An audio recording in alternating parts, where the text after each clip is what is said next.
at Northeast Comic Con, and I'm getting to do some demoing today and working some fun. I brought my Sizzix machine here, and I have some guests joining us. Hey, how you doing over there? Woohoo! They get little treats to take home. Hey, yeah, one for you too. You want a treat? You can get one. All right, you want a treat? Take a treat. There you go. Thank you. Thank you. See, come on down, because you never know what you're going to get when you come down. It's guaranteed not to be boring here at Northeast Comic Con. Using the Sizzix machine, where I have arthritis and my hands hurt a lot, this is a great scrapbooking tool and crafting tool. So there are dies that you can buy for this machine, and you take these cutting pads and you lay it and make a sandwich. I know this is such a hard part. This is why I craft a lot, right? It's hard. You put it together, see, it's a sandwich. No eating it? No, I can't eat it. Okay, sorry. And you run it through, and this is really hard. This is the hardest part of this job, right? See what I did? This is what you were interested in. I'm showing how my machine works and then how we craft with it. I take my bread off, and I've taken out my lettuce, and what happens in the matter of seconds, we just cut out a little harlequin in pink. Isn't that cute? I love this. You know why? Because you can use this on all different things. One of the ones I use this for is putting it on a wreath, or even for some card making. And that you'll have to tune in at another time, back here on Kim's Got Crafts. Hi guys, we're back here at Northeast Comic Con, and I'm joined by some awesome kids, and this is why you have to come on down. Some of them aren't kids, they're young adults, I would say, right? Young adults? Except you. I thought you were 13. I'm 9.5. Awesome! That's an awesome age. Well, today what we're going to do is we're going to do some fun decorations on these cool glasses. What it is these Halloween ones that come with the little squigglies inside. I popped out because we're going to, like, what's that called? Steampunk?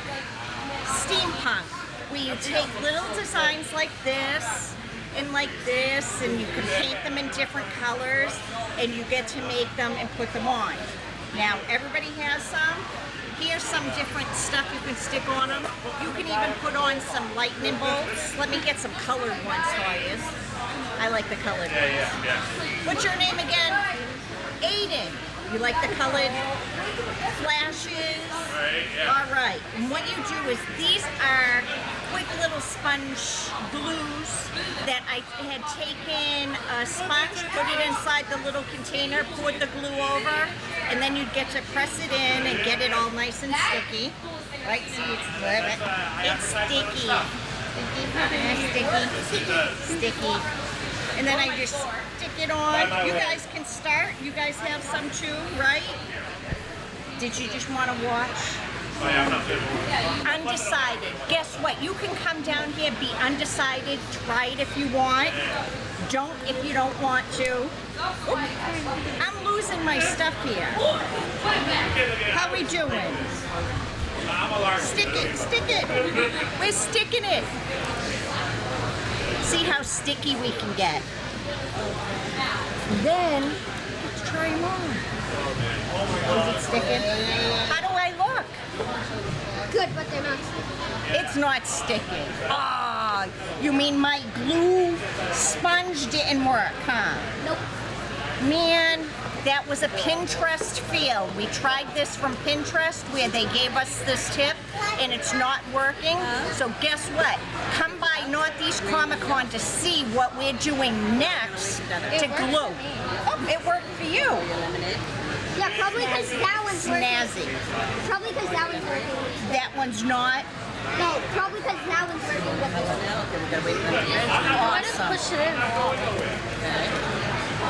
Listen, see, this is why we work together as teams and we learn new things to see which one worked, which one didn't, and what we're going to do next. Does everybody want to say hi? Hello. And thank you guys for joining us at Kim's Got Crafts here at Northeast Comic Con. Catch you on the next segment. Guess what? We're here at Northeast Comic Con and we're making some wonderful crafts right now we're working on making a few masks. I have a friend with me. What's your name? Jessica. Are you sure? I call her Jessie. Don't let her fool you. She's not just Jessica. She's awesome Jessie. She's been a great help here. She's one of the awesome people you'll find at Northeast Comic Con. I'm going to run my plate through my little machine if you were watching on one of the other segments on maybe even this show. I don't know. I haven't gone in the editing room. Editing is when we're going to put all the different segments together, maybe use some in-studio stuff. You can't make it to the studio. That's all right. We're making some masks. I ran them through the maker. Why do you need that top thing? Okay, she wants to know why I need the top thing on the top And the bottom thing. and the bottom thing on the bottom. These are called plates, okay?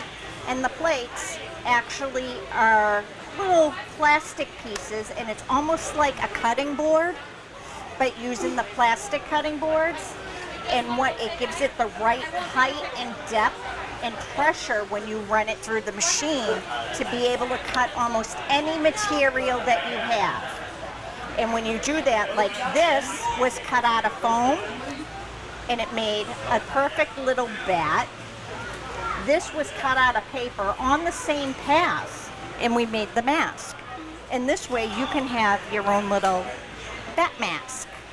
Now, what we're going to use to glue these together is the sponge that we soaked in glue, and it wasn't working earlier, but it turns out I needed to flip the sponge over to get to the messy stuff. Can you get to the messy stuff? Because I hate getting my hands dirty. And she's going to put this together and make the mask. And one of the other things we're going to do is, I had the mask. What'd you do with it? You took it, didn't you? I had 2 masks. Wait, should I put this on? You can put it on. But you keep moving to like I'm not perfect. She's trying to be perfect and get every little piece into detail. And when you're done, you get to turn it over and show the camera girl. Perfect, perfect. Now show the camera. Awesome. Now we have 2 options here because this can be used as a real mask.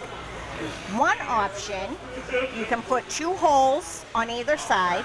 I'll do the 2 holes right here. Doop. Doop.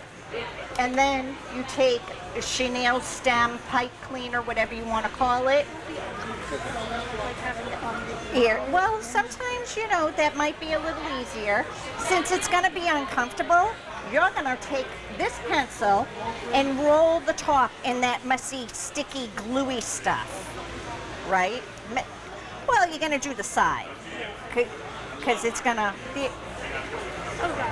What? Oh, that. She's going to see, she's rolling it, right? But we want to get it on the side, like that. See that glue? There's a nice glob of glue. And then we get to... Can I do it, or do you want to do it? You do it, you do it. Watch the excitement. Oh my God, she's going to do it. Right there, wherever the glue is, push it together. Awesome, awesome. Now hold it up. Now, we didn't give it time to dry. That's the best part about this is we keep learning. Now she lost her mask. So instead, right? I see it. I see it. Can you get that? Oh, there it is. Go ahead, you get that. I'm gonna finish here because I was gonna finish here. The fun part of being live at a show. Okay, while she's doing that, I'm gonna show you how I did mine. And I hooked mine right around my ears, even though I left one side out and I got a big head. How's that looking? Woo, my camera girl says it looks good. Hot, I look hot. Now, how's yours doing? Let me see. Look, she did it this time. Isn't that awesome? Well, it still has to dry more, but for the demonstration purposes, come on down to Northeast Comic Con and make your own mask and see how creative you can get. Thanks for joining us. First installment of Take That Leap at Northeast Comic Con here at Boxborough Regency in Boxborough, Massachusetts. My name's Joe Souza. I'm from I Think I've Created a Monster. I've been a working artist now for about 20 years, working in different mediums and different places. And I really feel like I got a lot more exposure and took off a lot more and had a lot more opportunities when I came to Comic-Con. So I came up with this idea because I think a lot of people don't understand that Comic-Con has really evolved into more of a pop culture event, which it creates a giant fan base from all sorts of genres. So if you have any sort of idea, creativity, artwork, or anything that you want to share with anybody, I really feel that Comic-Con is a great place to get out and see how your work is received. So I have 4 friends here that I've worked with for a couple of years in Comic-Cons all over the place, and I've picked a panel of different types of artists to show that we don't just have comic book writers and artists here at Comic-Con. So I'm going to let each panelist introduce themselves, starting with Brian Hall. And Brian's an author and an artist and has a lot of great projects going on right now. So Brian, why don't you tell us a little bit about your projects and then go into how you decided to start coming to Comic-Con with them? Which one first? Whatever one you want to go with first. Project-wise, as far as entertainment and things like that, I first got into that through doing documentaries, like historical, theological, paranormal, and that's how I initially got IMDb credits through that and got into a little bit of the film industry. And I've been writing since God knows when. I had stuff published in high school, but I never really pushed to get anything done out into the mainstream that much until I actually came to a Comic-Con. It was actually the Northeast Comic-Con several years ago. It was this very Comic-Con. I came, and this is my son here, Judah. You want to go see Mama? There you go. Okay, you want to stay here? Okay. And I had a lot of things. I'd already been in contract with a book publisher, and then we got out of contract, thank God, because the contract was horrible, but that's a whole other story. And I published my own martial art book with my own publishing company. But through Northeast Comic-Con, it was like one of the first Comic-Cons I started going to. And the first one I went, I met Bill Vyman and become friends with him and told him about some of the stuff I've been writing. And one of my closest friends is my book editor for my publishing company. And she was like, if you don't publish this stuff, you're crazy. So I took everybody's advice and got to work in taking things I've been working on for 25, 30 years and getting them ready for publication. And because I'd already dealt with a mainstream publisher, I'm not going to mention who it is, and you can figure it out. I was in contract with the largest military and martial art publication in the world, and we were in contract with them to do books and stuff. And the thing is, coming in, it was our first book series. The contract was horrible. They pretty much own you. Everything about, I mean, we couldn't make DVDs without the permission, go do seminars. And this is based on martial arts stuff that I've done all my life, and now somebody sitting behind a desk is telling us what to do with it. And so we decided, you know, and meeting a lot of people at like these conventions, I got a lot of advice and was asking a lot of questions. And that's the first thing I will tell you to do. If you're wanting to publish, go talk to people that's already published, already went down that route, and they can give you so much advice. And that's what I did. And we ended up forming our own publication house, where we have our own editors, artists, and then we hire professional artists, famous artists, to work with us at times to do commission work with some of the covers and stuff. And from there, we started working on our books, and then I need to keep going. You can stop whenever you like. I mean, because I don't want to digress into something else. So we got our books published, and around that time, a production company contacted me that works in film, and they do a lot of productions called Creative Custom Tunes, or Creative Custom Films and Tunes, because they do both. They work in the music industry and film production. Contacted me about working on another documentary, because the first one I did, it's called Conquest of the Fallen. You can look that up on YouTube. It's got like 7 million views, and it's only like a quarter of what we checked that out a while ago. Yeah, it's massively. And the guy that put that together sells professional DVDs from it, and I don't know how many he sold because I didn't get it from it, but that's another story. So you think coming to Northeast Comic-Con that first time and meeting all these other authors and meeting Bill, we've all talked to Bill here up on the panel, he's a great inspiration to all of us, more than friendly and happy to help. You think that gave you a lot of confidence to go forward with what you were doing? Yeah, And it and gave not you only more that, outlets to. it gave me that push. Well, you need to do this. Yeah. And I think what Bill had said was he talked to so many people that had all these ideas, but they never go through. Exactly. That's what he always says. Show me. Show me. Yeah. So, and with him and my book editor in my ear, I was like, okay, let's do it. And so Excellent. we got our books published, and the film company now, we're working on a major film. It's going to be in theaters, Conquest of the Fallen. It's going to be in select theaters, so we'll have at least 2 Awesome. red carpets here in New England. So real quick, we'll wrap it up and move on to Jack. But when you first came into Northeast Comic Con, did you have any idea that you'd be here today talking about all these different projects? Not really. And that's what I think it's all about. Yeah. So next we got Jack Holder, who I met maybe about a year ago, and I really loved the book he was working on called Why Faith, which he's an editor and a contributor, which has many different views of faith from different authors and artists that he's worked with. And I really like the idea because I think this time we need to really educate ourselves to be able to use microphones and... But anyway, everybody needs a little bit of knowledge. Even if you don't believe in any sort of faith yourself, it's really a good thing to educate yourself on it. And you can be a little more knowledgeable about when you give your side of your opinions of things like that. So Jack, why don't you let us know a little bit about a couple of the projects you're working on and what made you come to Comic-Con with those projects? Right. So I ended up getting my master's from Boston University in theology, focused on church and the arts. I came into comics pretty late in life. It was actually my senior year of my undergrad, when a buddy of mine dragged me to a comic shop to actually see Rebecca Isaacs, Just as Angel and Faith was starting up. And I started falling in love with the medium. The medium as in comic medium, Yep. period, yeah. And after I met my future wife, started really trying to make writing a real career, putting out new short stories, writing books, wanted that to come along. But it wasn't until I really started hanging out with this knucklehead in a bandana with crazy beard. I think some of us know who you might be talking about, But we started doing comics conventions. So the first comic convention you went to is with Johnny C, if anyone hasn't figured that out. Exactly. Very well-known indie artist in the area.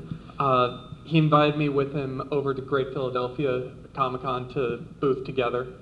And I just self-published a prose book and was thinking maybe people are going to not like what I'm doing. It's prose, it's not comics. I want to figure out everything.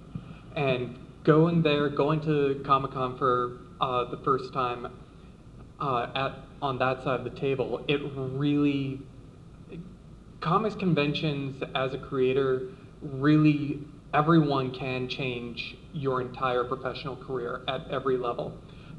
It can get your name out there to hundreds of people and actually build up an email list. It gets you networking with...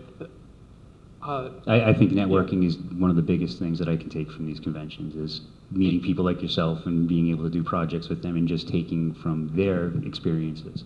Exactly, and one of the things that sometimes gets lost is the big confidence boost that can get you there. Doing art is such a solitary process, even when you've got a really good support team around you. But to have people come up to your table, look through your work, Definitely. and say, "Oh, actually, I am willing to pay money." That's great, because I didn't even think of that, because it's something myself. When I come home from these conventions, I'm so motivated to get work done, because you've been inspired, you've been lifted up, people are receiving your stuff well, and it makes you want to do it more. Exactly. So for people who are thinking about doing a convention, it can be very draining and rewarding at the exact same time. So this is to everybody at the table real quick. When Jack said you're thinking about doing a convention, one of the first things that must come into people's heads is the money. You know, how much money am I going to spend? Am I going to lose this money? Is it worth spending this money? is it going to ruin the experience because I'm just sitting here the whole time worrying about, am I going to make the money? And a lot of people have told me, and I don't know if you guys would agree, that you're investing in yourself in these things, and you need to go out there and build yourself and build your art and build your brand. And you can't think about that when you do these. You put yourself out there to the best that you can. The best budget you can do without hurting yourself is the way to do this and get yourself out there, in my opinion. I mean, you guys chime in and... Well, sure, that was loud. I went to the Art Institute of Fort Lauderdale, and one of the classes we took, we had to go to conventions, and the teachers there instructed us going into it to learn that that is where you network. It's not about what you make, it's about what you make down the line because of who you meet, how you handle yourself, and what you can do with what you know. That's And definitely great. That's exactly what I think everyone needs to take from this, is that it's not about today. Of course, it's about today, but what you're doing today is going to help tomorrow. And don't think about it as a loss if you've come here and you didn't make the money that you expected to make, or even you didn't break even. I guarantee you, you forwarded yourself some way. In some way, you took this Exactly. forward, and it's not an easy thing to do. So, And that's what's hard to get in your mind when you're sitting at your table and you're seeing 20 people walk by and you're going, they're not stopping, oh my God, I didn't make any money. yeah. It's not about that. That's where you get to say, hey, look it, this is what I'm doing, take my card, maybe you might not be interested in it now, and then 3 weeks down the line, they run into something and say, oh, I needed that book, and they have your card. So I would say, I mean, Jack came out with, like he was saying, not a controversial, but a different type of story to bring to Comic-Con. So I imagine you were a little concerned on how it would be received when people, you know, came up and asked you about your book, like, oh, it's a book on religion. That's really something that I haven't seen at Comic-Cons too much. So did you have a lot of that when were you nervous, I guess, about it being received when you first came in? First. Still. I'm nervous every con. I'm going to get Really? laughed at. Yeah. No matter what, I think everyone comes in with a little bit of fear with every con, especially if you've done well, even at the exact same con. This is, I think, my third time at Northeast with Gary's shows here at the Yep. Regency. And every time you come in going, all right, what if I have a bad day personally? What if it just drags on?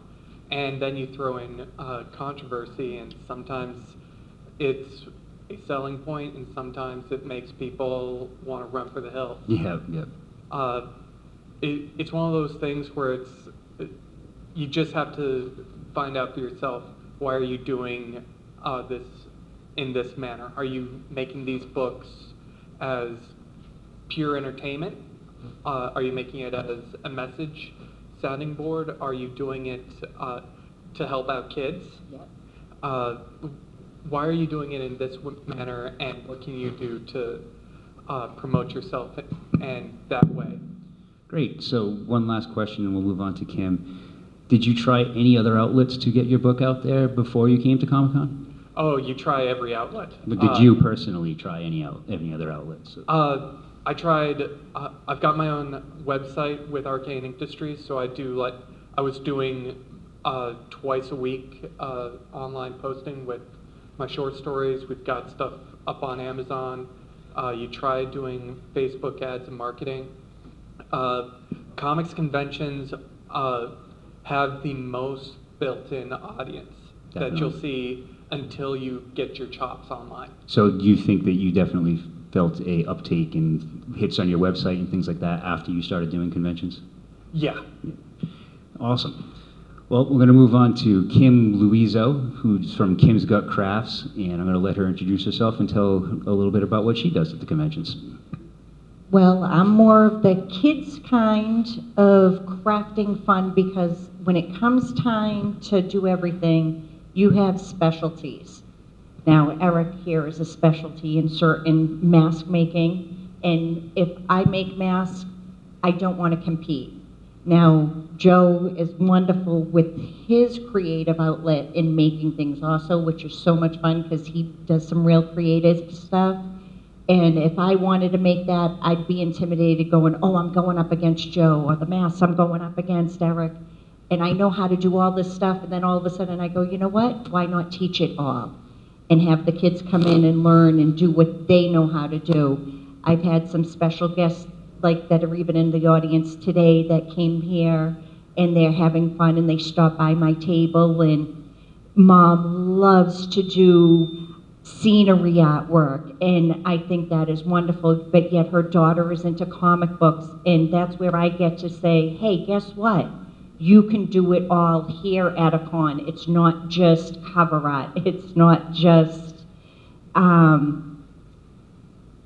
drawing, and I give you have the opportunity to try different things, and then I can teach you how to make all different things, which is so much fun. I have some awesome fans out here, and I'm loving it. They have been great, and that's one of the fun things. You get to come back, and I'll have all different new things to teach you for whatever celebrity guest is here, and interchange it into like almost like a curriculum. So we have a special guest, and it may have been like John O'Hurley, who was here and he did SpongeBob SquarePants, but he was King Neptune. So what do you have for a craft for King Neptune? You have the kids make crowns, and you get to put the seashells and everything on the crown, and if you want to, you can bring it and show John and say, hey, look, I found my own crown, and he may be like, yeah, so what? I'm the king. I don't have to make one. You just made me one. You know, they get to enjoy it.